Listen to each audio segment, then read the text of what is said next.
नमस्कार दोस्तों, आज मैं आपसे बात करने वाला हूँ दक्षिण दिशा के बारे में। दक्षिण दिशा के बारे में हम देखने वाले हैं कि दक्षिण दिशा में कौन से वास्तु दोष है। यहाँ पे अगर एंट्रेंस है तो आप वो एंट्रेंस कहाँ पे आपको रखना चाहिए, मतलब उत्तर दिशा में, उत्तर आग्नेय मतलब उत्तर दक्षिण पूर्व या दक्षिण पश्चिम में किधर एंट्रेंस चाहिए, ये मैं आपको विस्तार से बताऊंगा। इन वास्तु दोषों के परिणाम, यहाँ पर क्या करना चाहिए और क्या नहीं करना चाहिए, ये भी मैं आपको बताने वाला हूँ। दोस्तों, अगर आपने अभी तक मेरा चैनल सब्सक्राइब नहीं किया है तो कृपया इसको सब्सक्राइब कीजिएगा, और आपको ये इन्फॉर्मेशन पसंद आती है तो अपने दोस्तों के साथ में भी इसको ज़रूर शेयर कीजिएगा। तो इस वीडियो में आज हम देखने वाले हैं दक्षिण दिशा।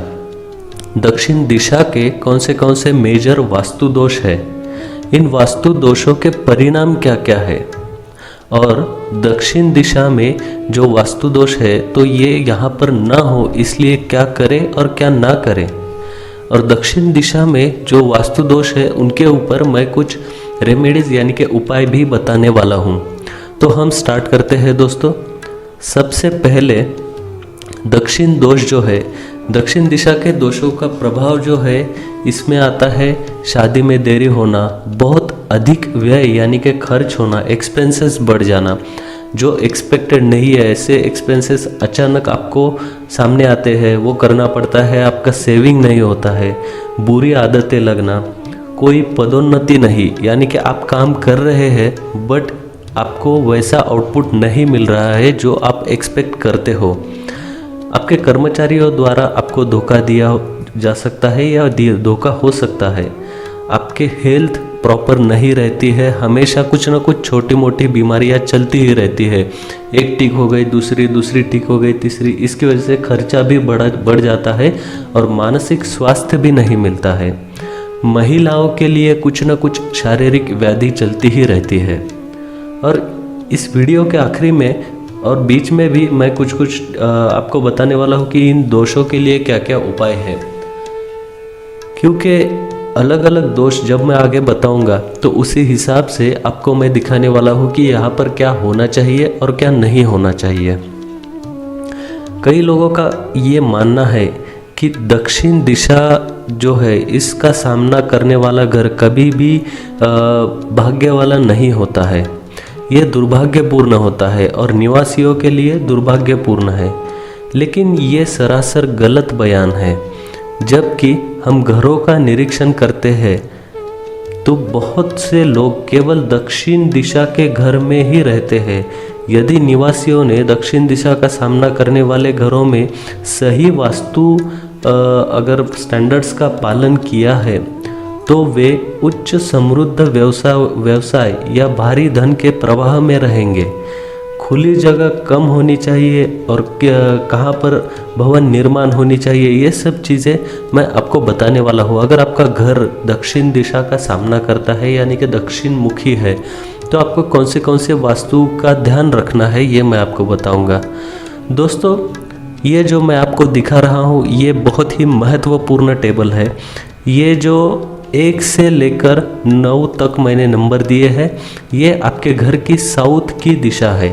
आप आपके घर का स्क्वायर में एक प्लान निकालिए, उसमें आप हर एक डायरेक्शन में 9 पार्ट्स करना है इक्वली। तो आपके साउथ का जो 9 पार्ट्स आएंगे वो मैंने यहाँ पर दिखाए हैं। ये 9 इक्वल पार्ट्स होने के बाद में आपको आपके घर का एंट्रेंस कहाँ पर करना चाहिए ये मैं यहाँ पर दिखा रहा हूँ। आप देख सकते हैं कि 1 से लेकर 3 तक ये जो है ये है साउथ ईस्ट पोर्शन, मतलब आग्नेय जो आता है, पूर्व और दक्षिण इसका पोर्शन है ये, ठीक है, 3 पोर्शन। उसके बाद में आता है चौथा पोर्शन, इनको बोलते हैं अलग अलग वास्तु पद। ये 9 वास्तु पद है दक्षिण दिशा में, इसमें से एक ही पद जो है वो वास्तु में दक्षिण दिशा से प्रवेश के लिए बहुत शुभ माना जाता है। जैसे कि आपको पूरब से अगर एंट्रेंस लेते हो तो जो इफेक्ट मिलेंगे वही आपको साउथ से भी अच्छे इफेक्ट मिलेंगे अगर आपका एंट्रेंस इस 4 नंबर में आप करते हो, जहाँ पे मैंने गुड लिखा है। ये वास्तु एंट्रेंस दक्षिण से करने के लिए बहुत अच्छा माना जाता है। 5 से लेकर 9 तक जो नंबर्स है, जो मैंने रेड कलर में दिखाए हैं, ये दक्षिण दिशा से वास्तु को प्रवेश करने के लिए उचित नहीं है। इनको अशुभ पद माना गया है। हर एक दिशा में शुभ, अशुभ और मध्यम ऐसे पद होते हैं। यहाँ पर आप देखोगे तो 5 से लेकर 9 तक जो पद है वो अशुभ है। 4 नंबर का जो है वो अच्छा है। यहाँ पर रिकमेंडेड है कि आप दक्षिण मुखी वास्तु है तो यहीं पर वास्तु का एंट्रेंस बनाए। अगर सिर्फ 4 नंबर आपका छोटा आता है, वहाँ पर मुख्य द्वार नहीं बैठता है, तो आप 1, 2, 3 इसमें से थोड़ा सा पोर्शन आप यूज़ कर सकते हो 4 के साथ में। मतलब 4 और 3 मिलाकर आपका मेन डोर बन सकता है, या 4, 3, 2 मिलाकर आपका मेन डोर बन सकता है। लेकिन आपको 5 से लेकर 9 तक के पोर्शन मेन डोर के लिए यूज़ नहीं करना है, साउथ की तरफ। ये आप ध्यान में रखिए। अगर आप इस प्रकार साउथ में मेन डोर रखते हो तो ये आपको बहुत अच्छे रिजल्ट्स देगा। तो दोस्तों, ये बहुत महत्वपूर्ण इन्फॉर्मेशन है। जो भी आपके दोस्त है जिनका घर साउथ फेसिंग है, या जो भी साउथ के बारे में गलत चीज़ें जिनको मालूम है, तो आप उनसे ये ज़रूर शेयर कीजिएगा। साउथ फेसिंग का जो घर है, यहाँ पर आपको ध्यान में एक बात रखनी है कि दक्षिण या नैऋत्य में अंडरग्राउंड वाटर टैंक या फिर बोरवेल आपको नहीं करना है। ध्यान में रखिए, दक्षिण दिशा में अंडरग्राउंड वाटर टैंक या फिर बोरवेल दक्षिण नैऋत्य में आपको नहीं रखना है। ज़्यादा खुली जगह दक्षिण या नैऋत्य में ना रखें। इसका मतलब दक्षिण नैऋत्य में आपको गड्ढा भी नहीं रखना है, खुली जगह भी नहीं रखना है। आपका घर जो है प्लॉट पे मैक्सिमम दक्षिण या नैऋत्य में ही होना चाहिए। खुली जगह जो है वो ईस्ट और नॉर्थ की तरफ होनी चाहिए। दक्षिण या नैऋत्य में कभी भी किचन नहीं रखना चाहिए। दक्षिण पूर्व यानी आग्नेय कोण जो है, आग्नेय एक्सेस में आप किचन रखिए, लेकिन एग्जैक्ट दक्षिण या दक्षिण नैऋत्य यहाँ पर आपको अग्नि का एक्सेस नहीं रखना है, किचन नहीं रखना है। ये आप ध्यान में रखिए। इसके बाद में है दक्षिण या नैऋत्य की दीवार ज़्यादा वजनदार और ऊंची रखें। इसका मतलब है कि जो दीवार आपकी दक्षिण पश्चिम में आएगी नैऋत्य कोण में, उस दीवार को घर के बाकी बाहरी दीवारों से आपको ज़्यादा ऊंचा या फिर ज़्यादा हेवी भी रखना है, ज़्यादा मजबूत रखना है।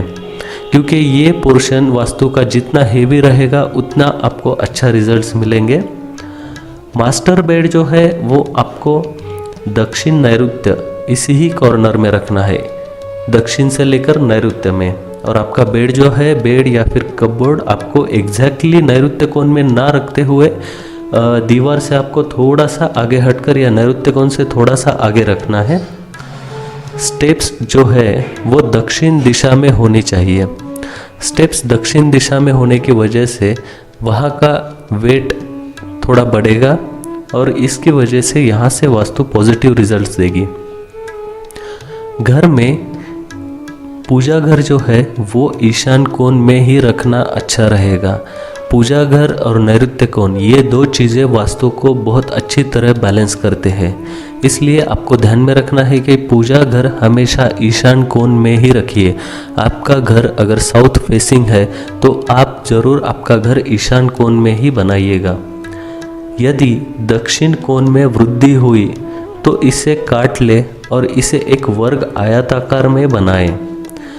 अब जहाँ मैंने ऐसे दिखाया है, अगर यहाँ पर या तो बढ़ा हुआ है या फिर कटा हुआ है आपका नैऋत्य कोण या दक्षिण, तो आप पॉसिबल है अगर तो प्लॉट में उस तरह आप कट करके उसको आयताकृति या चौकोन बना ले। वास्तु में बड़े कट रखना अच्छी बात नहीं है, और वो भी नैऋत्य दक्षिण में एक्सटेंशन या बड़े कट बहुत निगेटिव रिजल्ट्स देते हैं। दक्षिण में स्लोप या फिर अन्य सभी दिशाओं में आप बना सकते हो, लेकिन दक्षिण या नैऋत्य में आपको स्लोप नहीं बनाना है। इस स्लोप को आप वहाँ पर भर दीजिए। इस दिशा में दक्षिण या नैऋत्य में स्लोप रखना ये जो है ये एनर्जी फ्लो को डिस्टर्ब कर देता है वास्तु के। इसलिए आपको अगर प्लॉट में अगर स्लोप रखना है तो उसको आप रखिए पूर्व और उत्तर की तरफ। आपके रूफ का जो स्लोप है उसको भी आपको हमेशा पूर्व या उत्तर की तरफ ही रखना चाहिए। नैऋत्य दिशा सबसे ऊंची रखें और सबसे वजनदार भी रखें।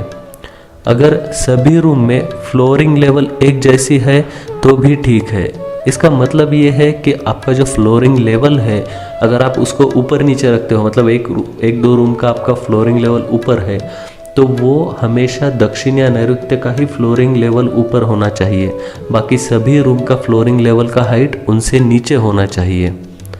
अगर ऐसा नहीं है तो वास्तु में एनर्जी फ्लो प्रॉपर नहीं होगा। और आपके अगर घर में फ्लोरिंग लेवल सभी रूम में सेम है तो कोई प्रॉब्लम नहीं है, वो भी अच्छा है, वो सबसे अच्छा माना जाता है।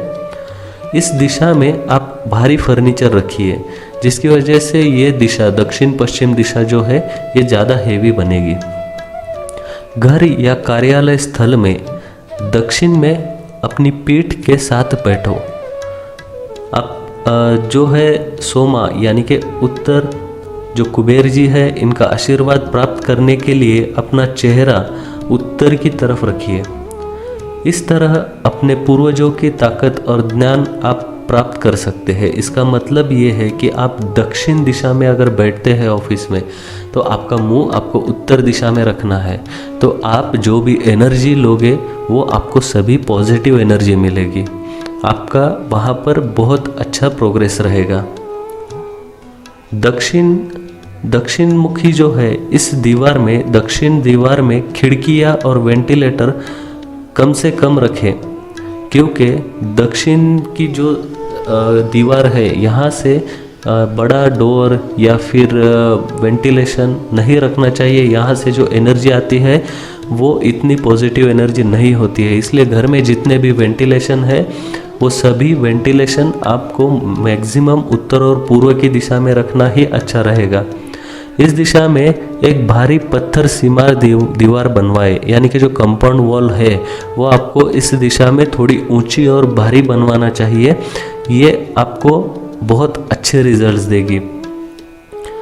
खुले क्षेत्र यानी कि जो ओपन स्पेस है प्लॉट में आपके, तो वो दक्षिण में नहीं होना चाहिए, वो उत्तर और पूर्व में ही होना चाहिए। वास्तु उपाय, दक्षिण के लिए वास्तु उपाय क्या क्या है ये मैं आपको बताऊंगा। दक्षिण द्वार के ऊपर पंचमुखी हनुमान जी का फोटो लगाए। दोस्तों सबसे पहले मैं फिर से आपको बताऊंगा, जो मैंने पहले वास्तु प्रवेश के बारे में बताया है, जो मैंने आपको वास्तु पद निकाल के बताया है कि उसमें से चौथा पद दक्षिण दिशा में, चौथा पद वास्तु एंट्रेंस के लिए अच्छा है, तो उसको ज़रूर फॉलो कीजिए। बाद में दक्षिण द्वार के ऊपर पंचमुखी हनुमान जी का फोटो लगाए। टॉयलेट में जो आपका सेंधा नमक होता है, सागरी नमक होता है, एक कांच की कटोरी में भर कर रखें और हर हफ्ते इसको चेंज कीजिएगा। संपूर्ण वास्तु दोष नाशक यंत्र ईशान कोण में या पूजा घर में आप लगाइए। उसकी रोज पूजा करने की जरूरत नहीं है, लेकिन आप ईशान कोण में रख सकते हैं। वास्तु उपाय, मैंने जो चीज़ें इस वीडियो में करने को कही है, कहाँ पर क्या रखना चाहिए, कि किससे आपको अच्छा रिजल्ट मिलेगा, ये सभी चीज़ें आप ठीक से ध्यान देकर एक बार देखिए दोस्तों, क्योंकि ये बहुत महत्वपूर्ण चीज़ें हैं जो आपको बहुत पॉजिटिव रिजल्ट्स देंगे। कुछ जो वास्तु दोष है, वो वास्तु दोष जो आपके घर का प्लान रहेगा, वो प्लान देखकर ही उसके रेमेडीज़ बता सकते हैं। इसलिए कुछ मेजर वास्तु दोष के रेमेडीज़ मैंने यहाँ पर बताए हैं, आपको एंट्रेंस बताया है, कहाँ पर क्या होना चाहिए क्या नहीं होना चाहिए, ये चीज़ें मैंने यहाँ पर बताई है। तो आप ये चीज़ें ज़रूर फॉलो कीजिएगा, इसका आपको ज़रूर फ़ायदा मिलेगा। अगर आपको और कुछ चीज़ें आपके साउथ फेसिंग घर के बारे में पूछना है तो डिस्क्रिप्शन में, इस वीडियो के डिस्क्रिप्शन में मैंने मेरा ईमेल आईडी शेयर किया है। उसके ऊपर आप आपके घर का प्लान, दिशा के साथ में प्लान, घर की दिशाएं प्रॉपरली कैसे देखने चाहिए, इसका मैंने एक वीडियो मेरे चैनल पर है, तो मेरे चैनल को कृपया सब्सक्राइब कीजिएगा। उसमें प्लेलिस्ट में वास्तु की एक प्लेलिस्ट है, उसमें आपको दिशाएं कैसी देखनी है इसका वीडियो मिलेगा। तो आप प्रॉपर दिशा निकालिए और वो प्लान मुझे सेंड कीजिए, तो मैं आपकी कुछ मदद कर सकता हूँ। तो दोस्तों, अगर आपने अभी तक मेरा चैनल सब्सक्राइब नहीं किया है तो कृपया इसको सब्सक्राइब कीजिएगा। इस वीडियो को देखने के लिए धन्यवाद, और इस इन्फॉर्मेशन को आपके दोस्तों के साथ में ज़रूर शेयर कीजिएगा। धन्यवाद।